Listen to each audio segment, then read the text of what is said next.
This is the G Podcast with your host, Tommy B. Hey, what's up, y'all? Welcome to episode 261 of This is the G Podcast. Yes. Let's go on and get that up in there. There we go. Welcome to spring. Spring has sprung. Hopefully you made it through the storms last week. And you know what? I got to mention this. Welcome for those of you who are international, man, America. Welcome to our American podcast, which America is no longer the happy place. I don't know if y'all saw right. the survey, but we've hit the lowest happiness point. What? In the history of them doing this poll. And it's crazy because the countries that are on the top are the Nordic countries, like Finland, Norway. Finland is number one. Then you got, Norway, the Netherlands, all these, Nordic countries are at the top, and we're below the UK. I couldn't believe we're like down there near Poland. Oh, really? Russia? No, Russia, I don't think, it's got, like 100 plus? I don't even, Russia may be at the bottom. But anyway, that's weird. That's weird to me. Very. But it's not surprising. Not surprising. We try to make it happy, but the news is what the news is, and we got to get into it. Of course, we do the weekly recap every week, news, politics, pop culture. And of course, that tea from the one and only Tanya B is in the building. Tanya B, you happy?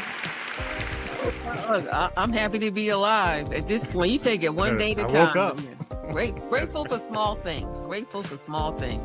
It's kind of like, because, I record my daytime TV, so Jennifer Hudson and the Spirit Tunnel and the Happy Place, all that stuff have you seen that?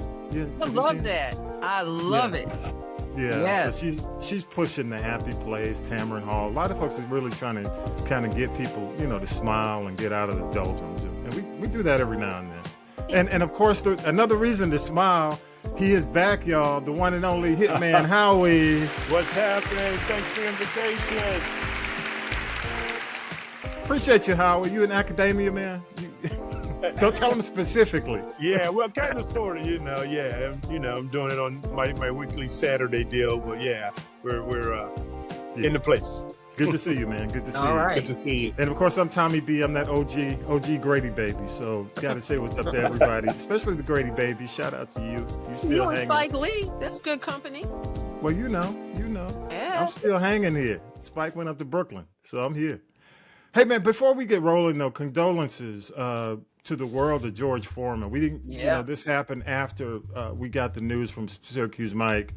But I have to call it like the world of George Foreman, because there was so much to him. And we're of a certain age where, we can remember when Foreman was active, when he was fighting.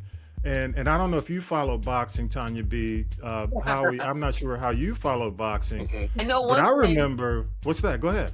At the age of 45, he reclaimed the heavyweight championship of the world. I think he was one of the oldest, if not the oldest boxer to do that. I did my homework, to do that.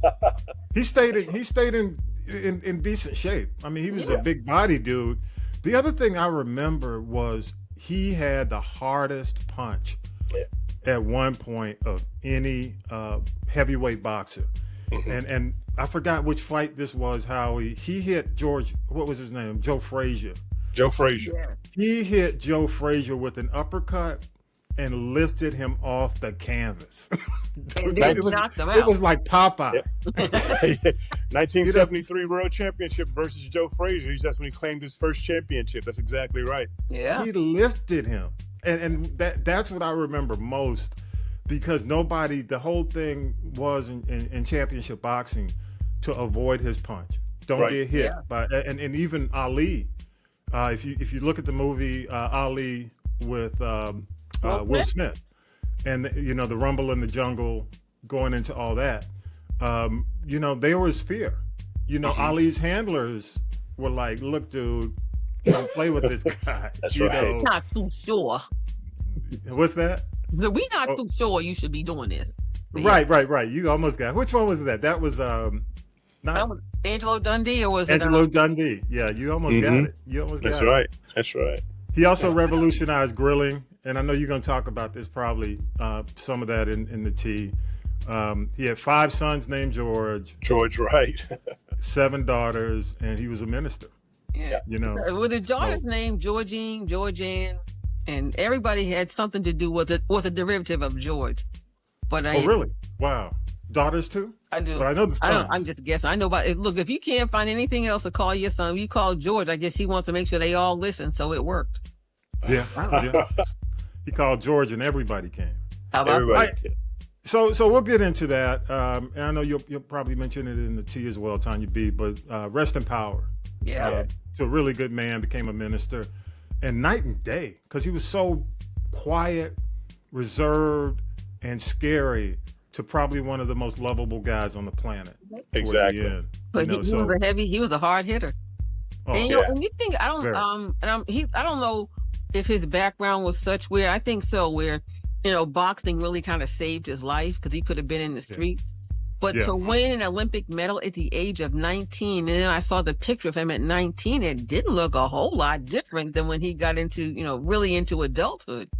Yeah. But just imagine being 19 and having, I think he was younger than Sugar Ray Leonard and a lot of other people of note that, won the Olympics in 1968.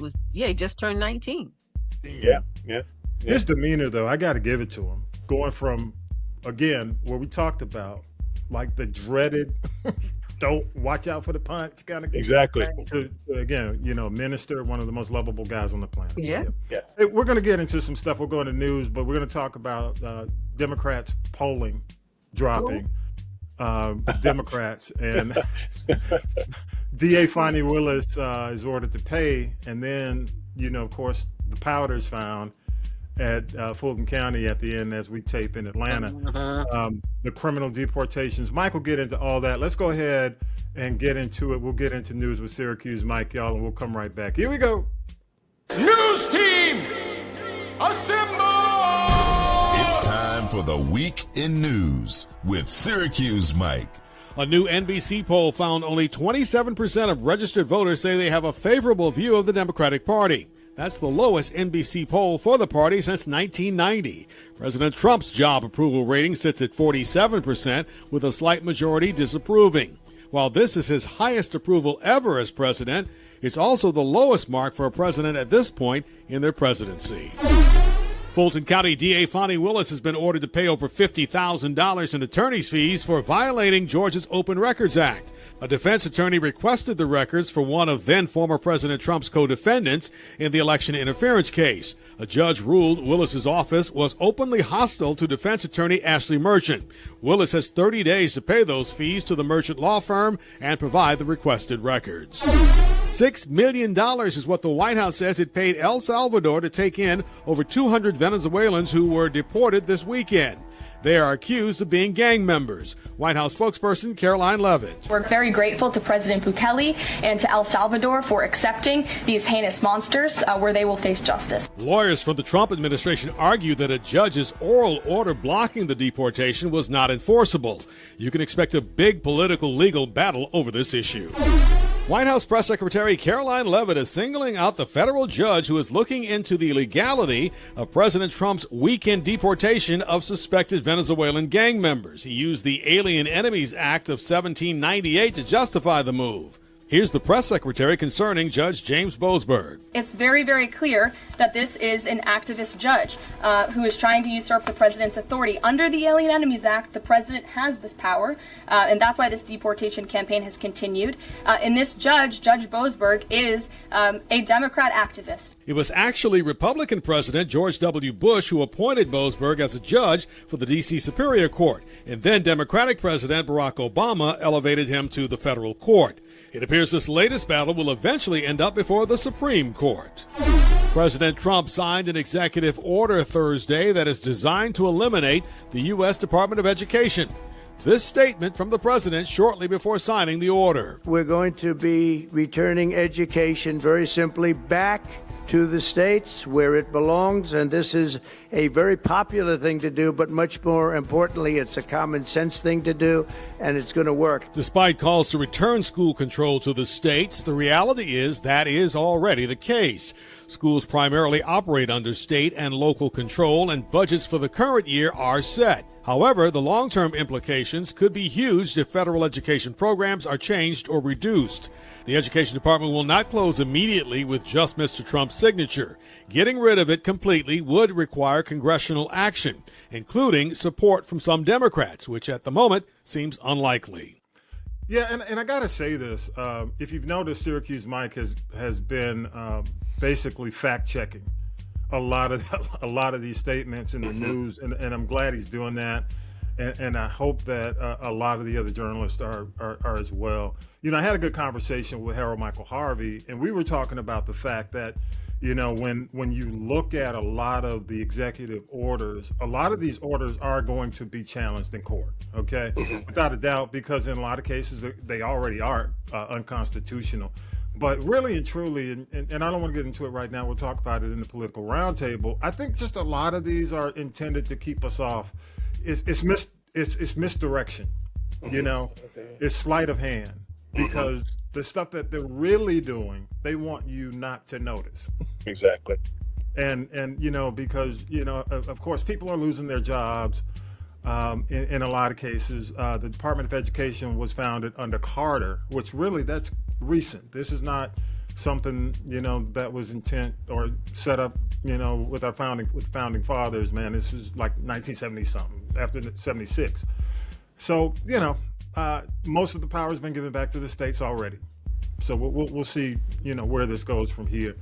The other thing is, one thing we didn't mention in Mike's news, I do want to just mention briefly, is all these DEI purges that are grabbing history. And, you know, I've been hard on Stephen A. Smith. Okay, y'all know I've been hard these last. I'm not going to stop being hard on him. I'm just going to call it what it is. But I also have to give him credit where credit is due.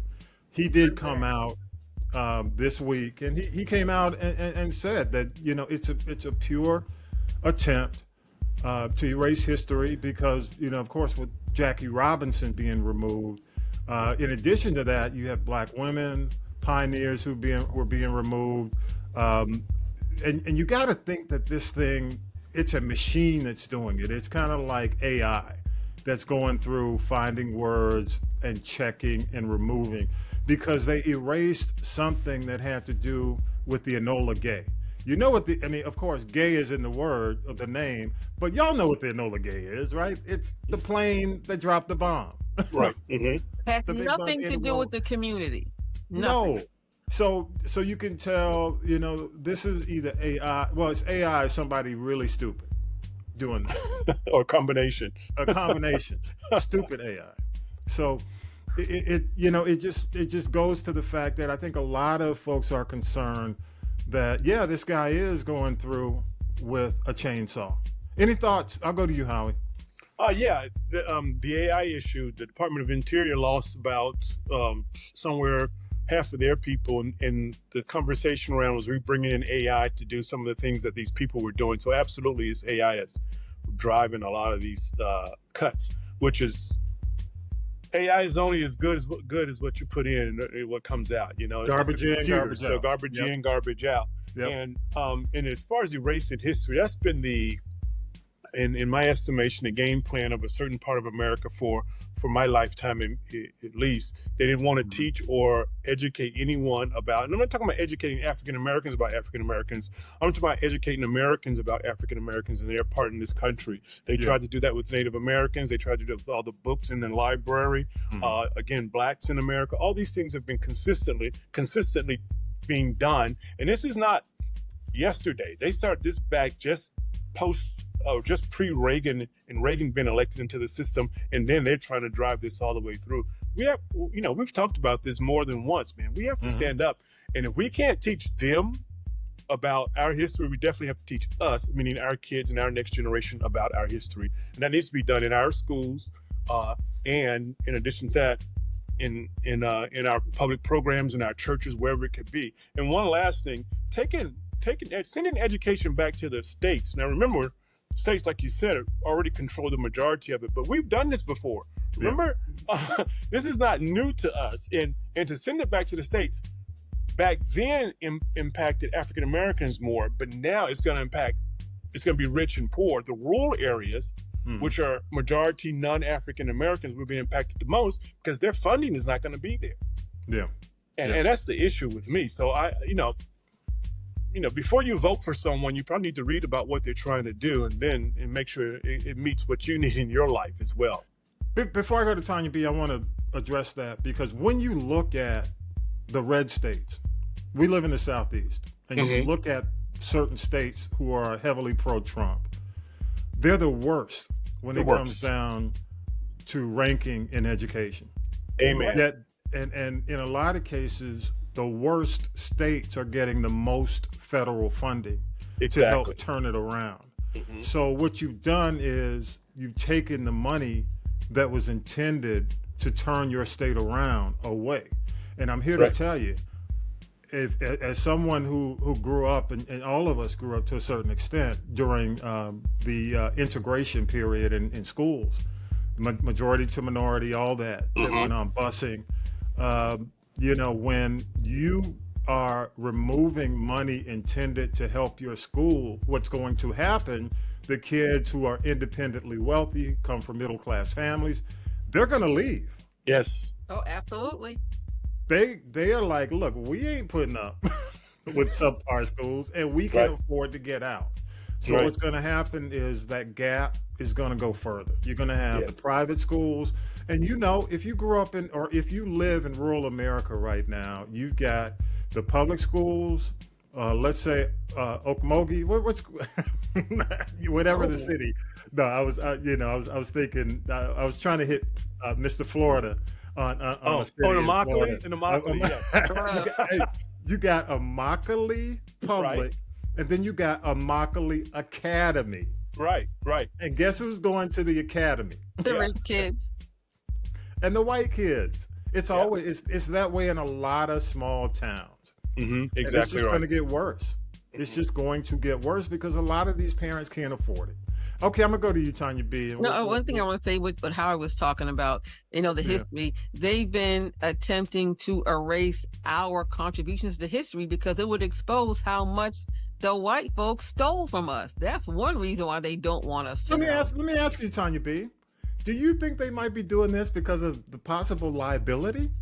Oh, well, if the statute of limitations is not up, hey, really, and you look at hey, Tanya B, possible reparations? Oh, reparations. Oh, they can't spell that in the state of Georgia. But yet, but here's the thing, like you have other, it's going to erase the history of all these other ethnic groups because you have so many that have come to this country. But, just like trying to erase the contributions of Asian Americans, they got their reparations. Yeah. They did. We did not. So that's one thing. And whenever it comes up, I know in this state of Georgia, it always gets like smacked to the side. I think it's just, fear of exposure, and then you were speaking to like busing, and, I'm from Boston.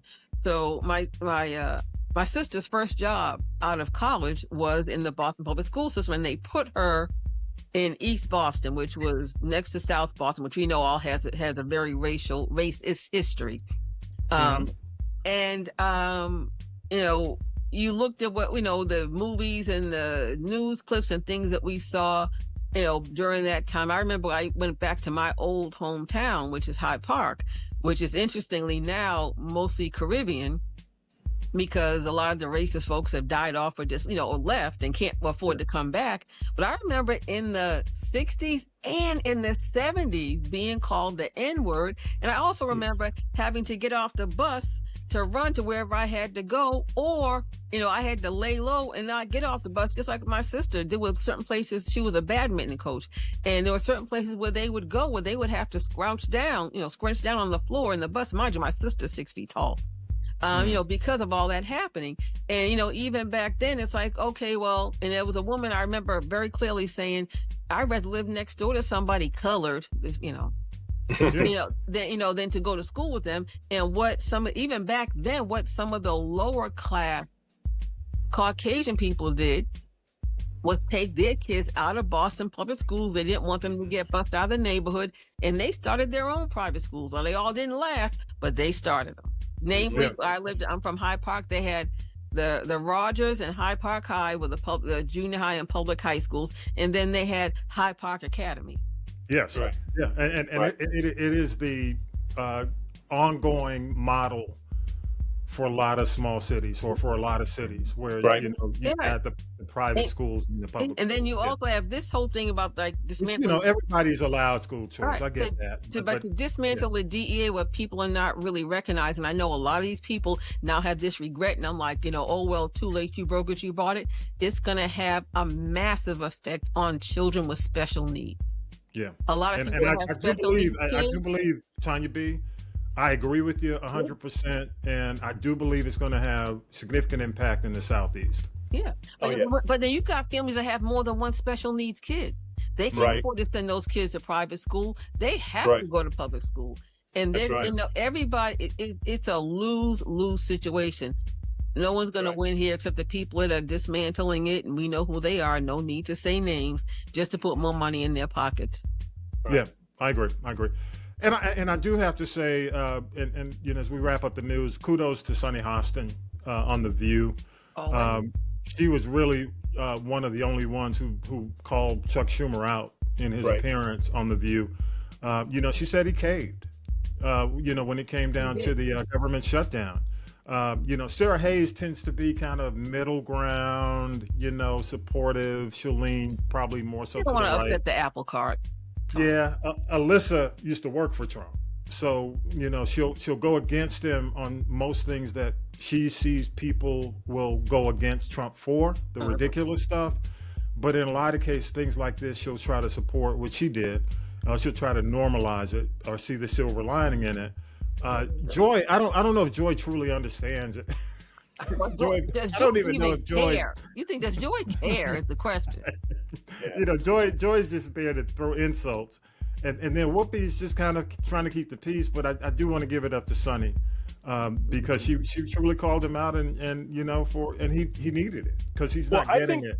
Go ahead. I think even more important than her words was her body language. She was chomping at him and pointing and demonstrative moves that said, "Hey, you caved, and we need to have some understanding as to why you do it." So if you only heard it and didn't see it, you should go back and watch it, because she was on him about that. Wait, was her neck moving? Well, not quite that much. She was leaned in. Okay. She kind of like, how you sitting with a friend and y'all maybe go to lunch, and that friend kind of puts the elbow on the table and leans in. She's kind of leaning in to him. Yeah. Yeah. The other thing, I do believe, you can easily accept his excuse. Okay, you can easily accept that, it was the choice between two evils. He took the lesser of both evils. But you have to look at the fact that most Democrats, and they were talking about this earlier in the week, were talking about a 30-day extension so that there could be more negotiating of what was in the bill. Okay, and why not extend it for 30 days so you can have more time to try? That was my thing. Why, instead of just giving up, knowing that there's so much in there that you're not going to fix everything, give it 30 more days. So maybe with this thing being exposed, the people can come to your rescue as well. And that's where I think, a lot of people feel he failed, because it became public more as it got closer to the shutdown, because you know how we are. We're not paying attention till it's like, 10 days till the shutdown. Exactly. Oh my God. 10 minutes. Right. Because more people were paying attention. People weren't paying attention a few months ago. Right. So I kind of felt a 30-day extension would have at least balanced it more. So why not just fight for the extension? Yeah. He just said, what the hell with it? I'm okay. Yeah, fight for the extension and participation. Democrats had no participation in the bill at all. Absolutely. That's my point. Exactly. Good point. Definitely good point, Howie. I just, at this point, man, I just believe they have to be held accountable. Absolutely. Absolutely. And for the folks who are remaining quiet, I gotta shout out not remaining quiet. For the folks who are remaining quiet and not doing anything, they have to be held accountable. But I do have to give kudos to Bernie and AOC and the tour that they're currently on. I think, that's what needs to be done. You gotta, they're going looks like what, Midwestern, Southwestern, they're kind of in the middle of the country, the heartland. A lot of red states, a lot of red states, a lot of Republican-based states they're going into and trying to educate people on how these cuts and changes will hurt them. So I'm glad to see that, at least. All right. You know what else I'm glad to see? I'm glad to see all these people that are coming out to these Republican town hall meetings and giving those politicians the business. And rightfully so, they should. As they should. But again, it's too late. You voted for him. You broke it. You bought it. No backsies. Yeah. That's right. Yeah. So true. All right, y'all. Let's go ahead and do it. Let's do it. Now then, children, it's time for tea. It's tea time, y'all. Sipping the tea with Tanya B. We've done the political tea. Let's go ahead and do that real tea. We have so much. And we did talk about George Foreman. So one thing that's interesting is, he really took something that people laughed at him when he started hawking, the George Foreman grill on late night TV. And now that's really a global phenomenon. There are like 6 different types of George Foreman grills, up to and including one where you can barbecue outside or inside. He revolutionized. Don't you think he revolutionized the grill? Oh, grilling? He did. I think so. He brought it inside, and now I'm a little upset. I gave away 2 that I had. Go get your grill, girl. It's worth some money. Well, one of them died. I know. The other one, I know. And it did make it somewhat easier to cook. But then other people started copying him and jumped on the bandwagon and made different versions of it. But you can say the grill by whoever, but when you say a Ninja grill, but see, when you say Ninja, you think of a lot of different things. You think of the blender, But when you say George Foreman, all you think of is boxing and the grill. And the grill. Exactly right. And most people probably more generations, the newer generations may only know the grill. Right. They know nothing of it. They don't even know about him being a minister. So, if nothing else, he's leaving a global stamp on a worldwide brand. Can't hate him for that. And I hope he had things in order so his children can reap the benefits and and keep the brand going. Yeah, I think he was correct me if I'm wrong, Howie, because you follow sports. I thought he was hooked up. I think his net worth was he was always doing something. Yeah, he was in good shape. That's exactly right. Things because he wanted to, not because he had to. Yeah, right. Agreed. Well, let's just agree. Okay, I also want to say condolences to Jeffrey Osborne. To be married to anybody 46 years in any line of work is a big deal, but to be an entertainer and be married to the same person for 46 years is like a lifetime. And he just recently lost his wife, Sherry, and she always traveled with him. And the way that he's working through his grief is to not miss a show, and he's still out there performing. Everyone grieves differently. But, if you went to see him anywhere, or like anybody who was behind the scenes, any promoter, you knew Sherry Osborne. And, it's like that was a real love story, almost kind of like an Ashford and Simpson thing. Yeah. But Jeffrey is probably one of the easiest entertainers to work with. Had an opportunity to work with him when I was working in Dallas. And I sent something to him that needed to be produced for a show. He was coming into town to do a show. And I said, hey man, get this to your people, so they can hook it up for you, because I reached out to his manager. Say, I just sent it to Jeffrey. Send it to him. Little did I know he did it. You know what I'm saying? He didn't even send it to a producer. He had a studio in his house. He went to the studio and he hooked it up himself and said, he sent it directly back to me and said, hey man, let me know if you need any changes. I'm like, damn, anybody else, they make you jump through hoops for that. But I was captivated to back in the day to LTD. And you know what? Let me ask you, Tanya. It's like, damn. How old was he? 12 when he was singing with LTD? He's one of 12 kids. He and his brother Billy, who played keyboards, started out very young. He was originally the drummer in LTD. But, and just to think of somebody, when you look at, I say even people like Clarence Burke Jr. Of the 5 Steps, to write songs like Come Back, You Waited Too Long, and to write those songs that Jeffrey and Billy Osborne were writing in the 70s to be the ages that they were, it's like, who does that? That's what I'm saying. But they You truly listen had to a like what love, what was the song? Love Story? What was love the song? ballad, and Love Ballad. you know You one of my listen to those songs and you're like, damn, what was this dude? Share This dude's My like, Love, Concentrate on yes, You. Remember that my dad, one of his favorite songs was an album cut called The Stranger. You remember that? yeah. Oh, The Stranger was massive. Yeah, that was on Na, that was na, there. na, That was the na, na, LTD na, na. version of Reasons was Stranger. Oh man, Stranger was the jam. Yes, it But you know, was. my whole point is that dude was young, writing He those was. songs and singing those songs. He was like a kid, And wanted to do more. kind of like a grown man, like Teddy. Who didn't write any of his songs? I know, For you. but still, Teddy was young. Yeah, exactly. You know. And like Jeffrey Osborne, Teddy was a drummer too. Yeah, yeah. So Yeah. true.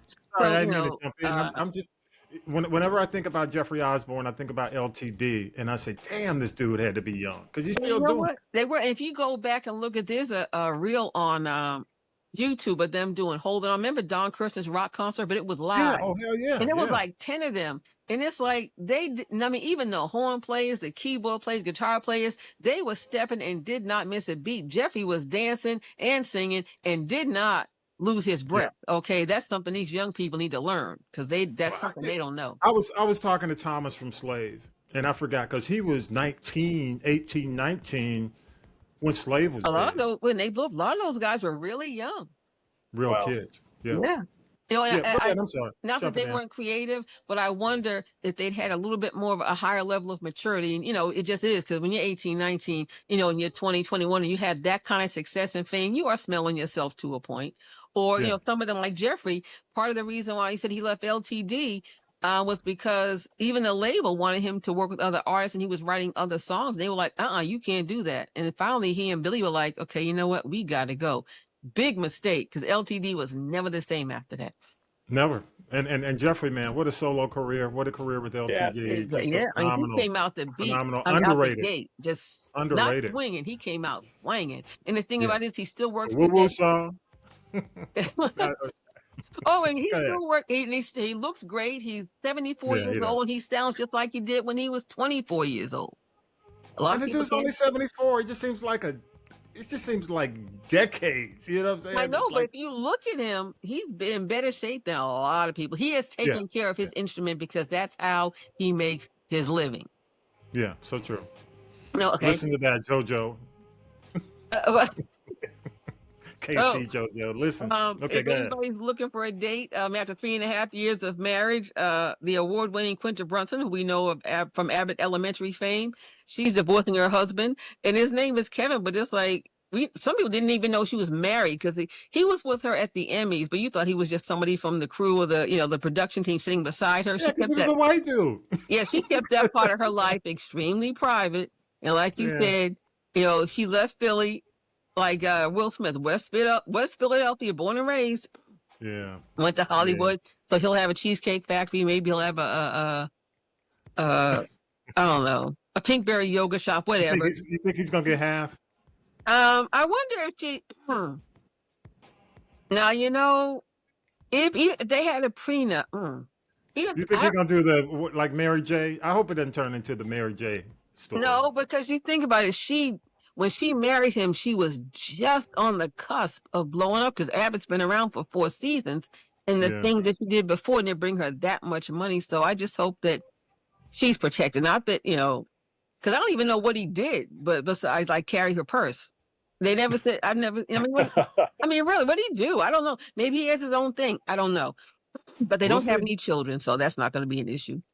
Gotcha. But let's talk about Jonathan Majors. He married Megan Good, so now she's Megan Good Majors in a very quick and quiet ceremony earlier this week. And then he's got this movie coming out about the bodybuilders on steroids. Magazine Dreams is called. It comes out, I think, April 23rd. Or in the midst of promoting the movie, he drops that bombshell about being abused sexually by men and women. And that is, I guess he's saying that's why he is the way he is. It's nothing to take lightly, but what took him so long to bring this out? Why didn't it come out when the girlfriend said he bit my ear and punched me in the face and all of that stuff? So I don't know. Well, maybe I'll be quite honest. Maybe he felt like by doing that, people would have dismissed his claims as just trying to get out of All right, but now we can dismiss his claim saying, okay, he's just trying to stay in the news cycle because this movie's coming out because it's been on the shelf for so long. They're hoping it does well. Because this movie was done, before he allegedly, had all his personal legal problems. I hope it works out, Tanya B. I know you're a massive skeptic on their really? nuptials. For the most part. And I say massive. Everybody, for the most part, I'll say it again, for the most part, everybody does deserve a second chance because we've given some people 10 chances. So maybe what does she have to gain? What does Megan Good have to gain by connecting with him? No, I think it's a come up for him because, Harlem is over, but she seems to be, we'll find out on March 28th when we watch, what's that, First from the Call List on Apple TV. Okay. That's a 2-part series about Black actors in Hollywood. Part 1 is the women, part 2 is the men. But it's got some heavy hitters for producers. You got Whoopi, Kevin Hart, Halle Berry, Jamie Foxx, Angela Bassett. So it should be interesting. And it's a story of, how people get jobs, in movies and TV and things like that. They have this thing called the call sheet. Okay. Let's talk about Tracy Morgan. He went viral earlier this week when he threw up on the floor at the Knicks game, and people were wondering, is he sick? Is he drunk? Well, he's claiming it was food poisoning, and I'm like, that food at Madison Square Garden, if he ate it there, is really expensive. So I wonder if he's going to sue them. But fellow comic Michael Blackson was funny. He said, ain't nothing wrong with Tracy Morgan. He was just drunk and he threw up. So, Well, he got sugar. He got the sugar. So, he can't be eating everything. I had to go there. But, he can't be eating everything. That's funny. Alcohol is full of the sugar. So,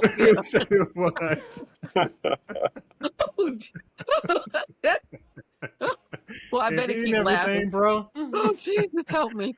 Help me, Holy Ghost. Vivica Fox, please sit down, Auntie. You did not need to get a BBL. 50 Cent is trolling her like crazy. You need to stop with the plastic surgery. Viv, please stop it. No, she didn't. Well, but here's the deal. She's allowed to. She can. She's still in the game. Look at Kim. Unfortunately, she got a connection to 50 Cent. So he gonna clown. No, he turned her out. She said he was the best she ever had. Oh my God. Okay. I don't know how much she had. I don't know. But she's giving people a reason to troll her. I'm like, come on. What was wrong with what she had? He's gonna troll. He already is. But I'm saying, but Viv, if you got talent, we look at you from the front, which you need to stop messing with that too. Your backside, I don't know who cares about that. But, come on. Is she in anything other than those car insurance commercials? I haven't seen her. She has a production company. She has a deal with Lifetime. She does a lot of Lifetime movies. Oh, okay. And why do you need a BBL in a Lifetime movie? It's like Patti LaBelle getting a BBL. Come on now. All right. Anyway, the second week, bad visual. That's a bad visual. I'm gonna leave it at that. Yes. Okay, we gotta move on. Yeah. Come on, Tanya. Okay. Stop, Howie. I'll say, forget about the rumors about Beyonce's Cowboy Carter tour. Having a problem selling tickets. They have added more dates to that tour. She's going to do a little mini residency in Vegas. So, but bigger than that is what flew over the cuckoo's nest. And I'm talking about Kanye West because I have to. Now, his attack on Jay-Z and Beyonce's children, commenting about their mental capacity and the means of their birth. And for some reason, he thinks Jay-Z and Beyonce should help him with his kids. I don't think so. But you know what? He can't help himself because you cannot tell me his kids are not touched by his mental illness. I'm sure Kim didn't think about that. But, he's talking about how Beyonce had the twins. I'm like, your kids came through a surrogate. Kim only had 2 and she couldn't have any more. And there was a time when, go back to the MTV Awards when Beyonce had Love on Top out, 2005, whatever, and she announced her pregnancy. You remember the announcement and how Kanye and Jay-Z were right there, yoing it up and whatnot, and that they made the album together. And now that's not the case anymore. I thought they went on tour, but anyway. But let me tell you something. Now that Matthew Knowles and Tina Knowles have spoken out about him, Matthew knows that he's going to get his karma and comeuppance. And Mama Tina said something like, what happens when a snowman gets overheated, he has a meltdown. That's who she was talking about, him. But the thing is, they from Alabama and Louisiana, and he will get a bayou beat down. And I would bank on Tina Knowles whooping his ass more than I would with Matthew, because Tina don't play. But you threatening somebody's children, threatening their grandchildren. And, just as he seeps deeper into the abyss of insanity, you can't tell me that Kim regrets marrying him, not regret the kids, but regrets marrying him. But she's really having to work overtime like she never thought she would to keep those kids safe. And she's trying to get permanent custody. I heard she's got her attorney on speed dial. Now, the Tate brothers. Because wasn't he with them when North was there? Yes, but here's the thing. They are, I guess, only friends he has, but they're also allegedly sex abusers, sex traffickers, pedophiles, and pimps. They're under investigation, not only in this country, but over in the UK and other countries. And here come Kanye talking about the Kardashians are sex traffickers. No, you hanging out with them. Because even though Puffy's pissed at him, he put that record out, and he put Puffy's jailhouse recording on the record, unbeknownst to Puffy. So Puffy can't do nothing to him now. But and Kim says she's worried about Northwest, and she should be. I said a few weeks ago, she's 2 steps from the whole stroll in the poll. And I still also say that Kanye's mother was putting something in his food, because he has gone completely off the rails since she died, and he has no relationship apparently with his father, because Papa Will ain't saying anything. But let's get back to the Tate brothers. Now, if this were the case, tell me if you'd want your kids anywhere near them. I told you, sex crimes, they're charged with sexual assault. Like most criminals, they maintain their innocence. But I'm looking at where they come from. Social media, but they also spread hate speech and sexism. And they've got 10 million followers. But here's the gag. Now, again, would you want your kids around them? I don't think so. Do you know these guys have something called Hustlers University, where people pay and they tell them how to run scams, and they were making $8 million a month just off of that. Then they have another business entity that tells people how to sexually to abuse and sexually exploit women. Well, let me mention this real quick while you're there, and you can continue and wrap it. There's a new show, series that just debuted this week on Netflix. It's called Adolescents, and it's about a 13-year-old. I guess this would be middle school in the UK, who actually commits a murder, and it's not a. They say it's not a whodunit. It's about why he did it, and in a lot of not in a lot of cases, this specifically deals with that whole. I want to say industry, but that whole philosophy. These kids are being pulled into this world that's really created by the Tate brothers. They even mention their names, or mention the name Tate brothers and it's not a documentary. It's a drama series. It's only 4 episodes. It's a quick watch. I recommend, if you're a parent. Or even if you have nephews in that age range who are in school, or nieces, you should watch this, because it's eye-opening in terms of the whole culture that these guys promote. You understand what I'm saying? And it's the same, this toxic, masculine, misogynist culture.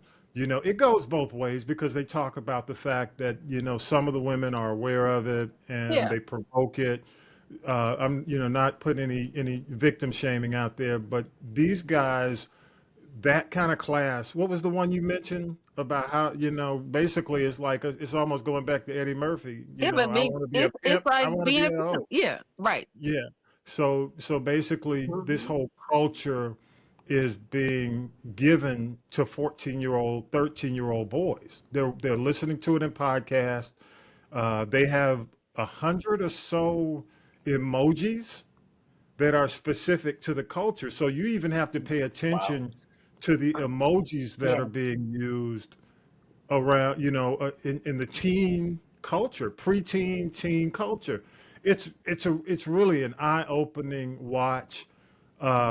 It's funny. Well, not funny. There's nothing really funny about it. It's just interesting, because the detective who's involved in it from the beginning is clueless. until his son pulls him aside and says, "Dad, you're looking ignorant." Because he's at the same school. He Don't pulls him embarrass me. aside. The son has to educate his dad on the culture. Wow. And you know what I say to this whole thing? You hate to, like Matthew Knowles said, Kanye will get his karma. Well, I'm like, no tea, no shade, Kim. You participated in this mess too because you thought you were getting something with Kanye. You got the booby prize, but that's because you were stealing other people's husbands, sleeping with other people's husbands before you married Kanye. So just remember that. And that woman that Kim stole Kanye from is probably somewhere laughing, saying, and phew, thank God. Thank you. He became her problem, not mine. Well, it's like my whole thing, and you look at, I don't really follow the Kardashians. I'm not into that world. Me I know a either. lot of people are. There are a lot of people who are. Yeah. But you look at the trail of the Lamar Odoms, Kanye's. Athlete. You go down the list, and you say, what shape are these guys in current day? Right. And it's almost like, people laugh about the Kardashian curse, but They look all at the messed up. trail. They Wake all up destruction. messed up. You hate to see. I hope North and the kids get out of this. I hope Okay, no. but She said that. I don't think they're going to get out of it unscathed. No, and she already said this messing with them, and they like North, I guess, is closest to her father. She wants to go see him, but Kim is like, I understand that, but it's also a toxic environment for my daughter. So those kids are gonna. I hope she has them in counseling because they're going to need it well into their adult life. That's what. Yes. Well, I'm here to tell you, check it out on Netflix. It's called Adolescents. I didn't know what to expect. I saw the trailer, and the trailer looks really good. Now, did your kids tell you about it, or you just No, stumbled upon it? no, I know more. I know more. Okay. Oh, okay. No, I just saw it. It was the trailer was on YouTube, and the trailer. I got to do a podcast, y'all. I got to come on here at least know and understand what pop I know culture in is. that other world, right? In that other world, I gotta go. I gotta know what the new movies are, and I saw the trailer and I said, man. And plus, they do this new. Well, it's not new. If you've seen, I think Why Did I Get Married Too? There's a camera technique that's like one camera that follows, and it's intense because you got one camera that kind of jumps from character to character. It follows versus where you have multiple camera angles. That's what also makes it even more intense because it's got that special camera angle. But I'll leave it at that. Love your thoughts though on this, y'all. And one more thing. I love your thoughts. Go ahead. I know you got social media. To further confirm Kanye's abyss, falling into the abyss of insanity, he's got that Sunday service choir. And now if you're a man and you want to be in the choir, you must shave your head. And he has named the choir the N-word. Capital N ... S. I'm like, really, do we... And we're not even going to get into the anti-Semitism part of him because this is just a 1-hour show. But that's another time, another conversation. On the album cover of the new one. Everything. Yeah. Anyway. And wait, did you see Puffy? What's it called? Bully? Bully? Is that the name of the album? I'll just call it Who Cares? I don't know. I think it's Bully. Okay, go ahead. You got one more. I got some stuff because I know you got to get out of here. Okay, no, I'll be real quick.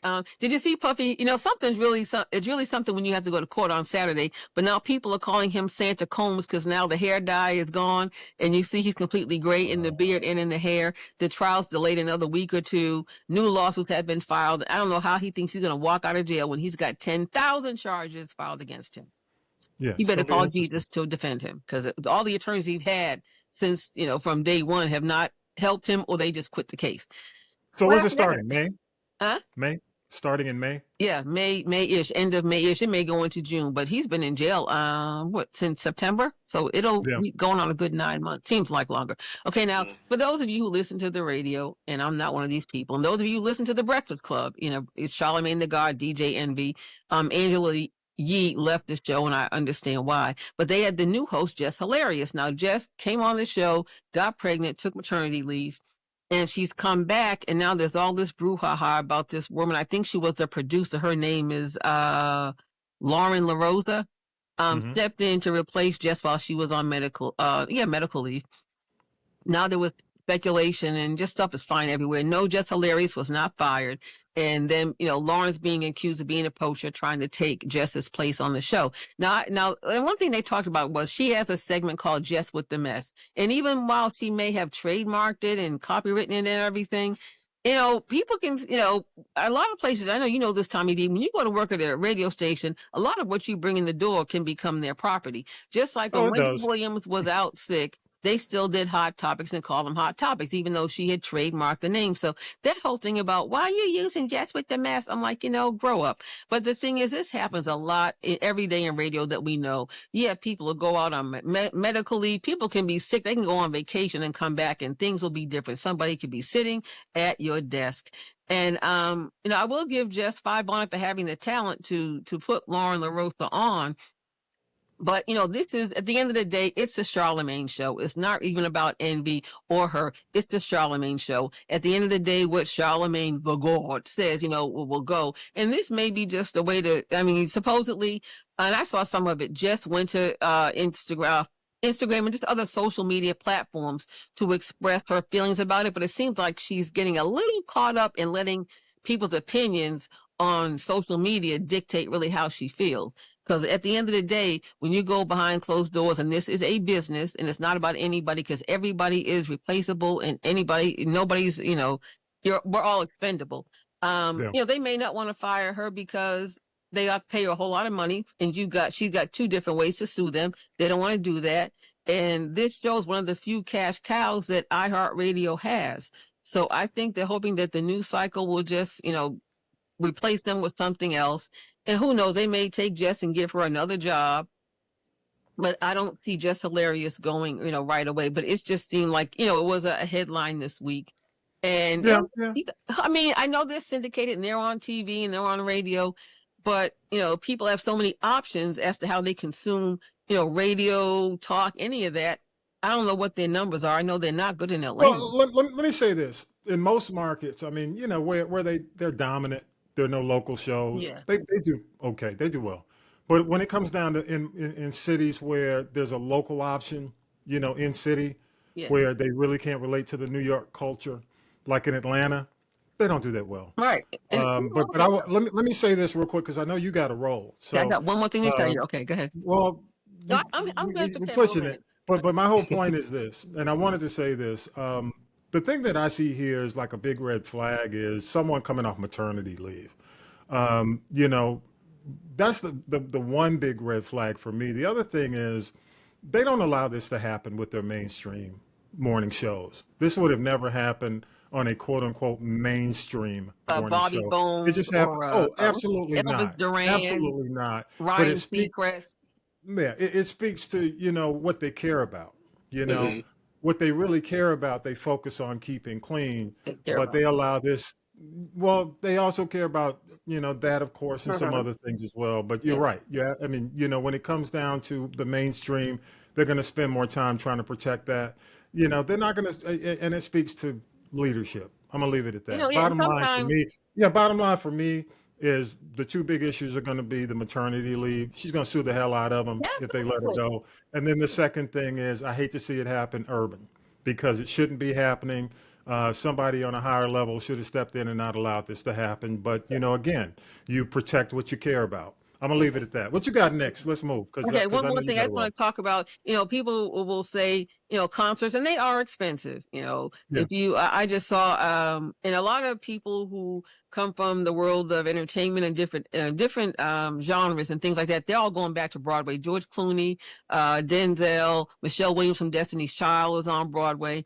But the ticket prices, some people just go ahead and pay them. Personally, I like George Clooney, but I'm not paying $937 to sit in the orchestra to see him in a play. I just don't do that. Some people will, but one ticket I guarantee that it's going to probably be one of the tickets of the year, for this culture is the Four Queens tour. Where can you go in one night on one stage and see first names only: Patty, Shaka, Gladys, and Stephanie? Yeah. How much is that ticket, by the way? It doesn't matter. But I tell you what does matter. You notice Dionne Warwick is not on the scene in this one. And at one point, Patty, and Gladys had their own HBO special, and they were like true blue and tight like glue. So no Auntie Dionne in the picture. But you know, truth be told, if you look at these 4 personalities, you look at Dionne Warwick, and she says a little prayer for you like this, she might put the people asleep. No tea, no shade. But I think that is going to be the ticket. The show is a short tour. It's only May and June. So if you can, I suggest you help yourself. And we're not getting any money to talk anything about this tour, but I think it was worth mentioning. And these are ladies who need to get their flowers. I hear you. I am not paying $150 to go see 702 though. I'm gonna leave it at that. All right. What them girls at? I'm gonna leave it at that. Leave it at that. Oh wait. Nah. Here we go. Because I know you got the house tour. You told me. Hey, real quick, because I know you got to roll. I know you got to roll. We're good. What you got? Go ahead. You got to roll. Damn. Good. You know, I can go on. I know. That's why. On the other thing, real quick, this was big news though. I want to say this so we can move, because I do want to wrap up with Howie on a few things. Beyond the Gates, y'all. I've been watching that, and I watch it later on Paramount. Sometimes I may be able to catch it by day, but for the most part, I watch it the episodes on Paramount. But it's kind of surprising and shocking and concerning that the character Ted Richardson is not leaving the show, but the actor who plays him, Maurice Johnson, is leaving the show this soon. Already? They're already recasting.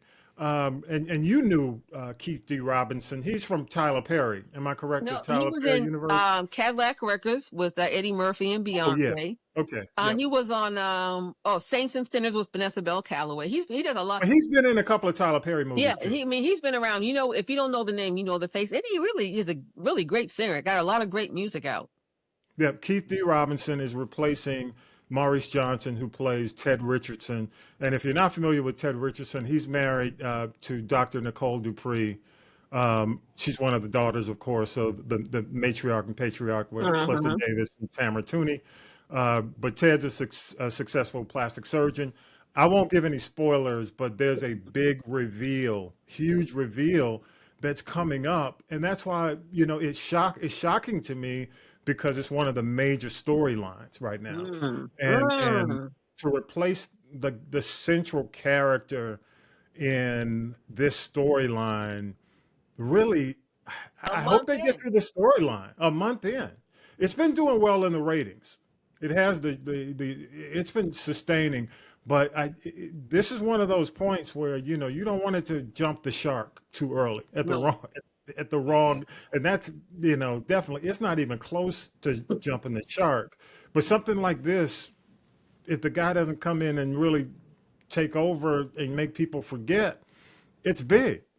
Yeah. But you know what though? They might have gotten Keith D. Robinson because he does have, a track record. When you mentioned Maurice, Maurice Johnson. Yeah, I mean, nobody really knows him, but that's the thing. Nobody face-wise, but it's, you're already into it. So I'm gonna leave it at that. I'm gonna have to trust the process. Yes, let's find out why he's leaving. So I'm gonna have to trust the process. Hi, Tanya B. Hey, I know you got to roll. You got stuff going on. So let's go ahead. We're gonna take a break. Yeah, I'm going on HGTV House Hunters. Yes. Yes. Nice. You ain't for real, man. Come on. But I know you are house hunting. Washington. Are you OTP? Are you looking OTP? Outside the perimeter? Are you looking at OTP?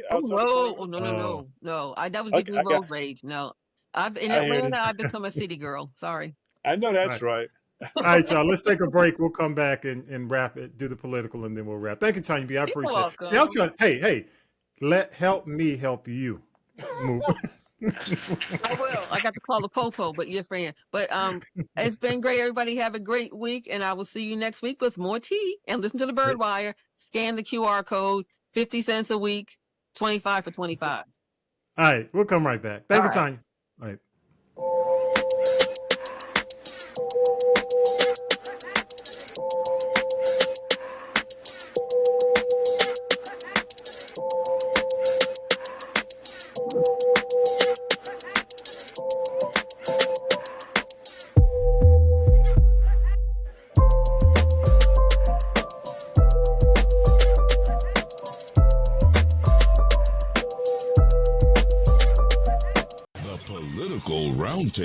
Roundtable. Now, she was the one who came to me and said, hey, I got a thing going on, and yeah, okay. Yeah, she held you on, huh? She's the one hanging on.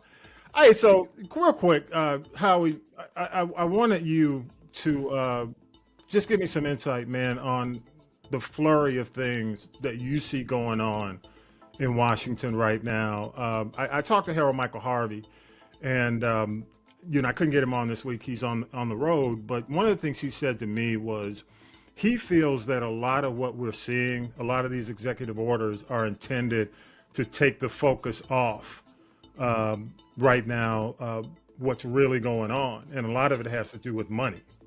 Right. They're basically just attempting to steal.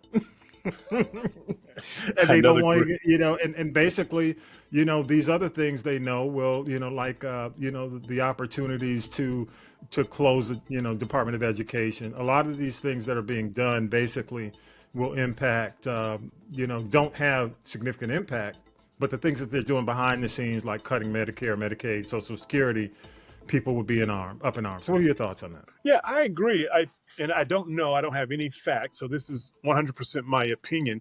But I think it's important for us as Americans to read between the lines. And to your point earlier, sleight of hand or the puppet master type thinking is something else is going on behind the scenes, and we don't see it yet. Somebody may see it, but whoever sees it needs to bring it out. But more important than anything, we need to read between the lines, because there is a lot of things that's going on that is being publicized and out front, things that we can see and hold on to and get upset about, but we don't see the workings behind. Is that whole duck theory, where everything is, looking cool on top, under the bottom, he's peddling like hell, or stealing all of our funds and rerouting funds and moving funds offshore. I wouldn't doubt that, and I wish and I hope it's probably going to be a few years down the road after this presidency that we see someone write a book about it, a la the Nixon deal. People are going to start writing books about it, Deep Throat and that type of thing, saying, hey, this is what was happening, why we were taking pictures of our president signing all of these executive orders. I agree with that 100%. Yeah, I agree. I think, again, I look at the fact that there are so many conflicts of interest. When you've got somebody who is in the Pentagon who's got, defense contracts, right?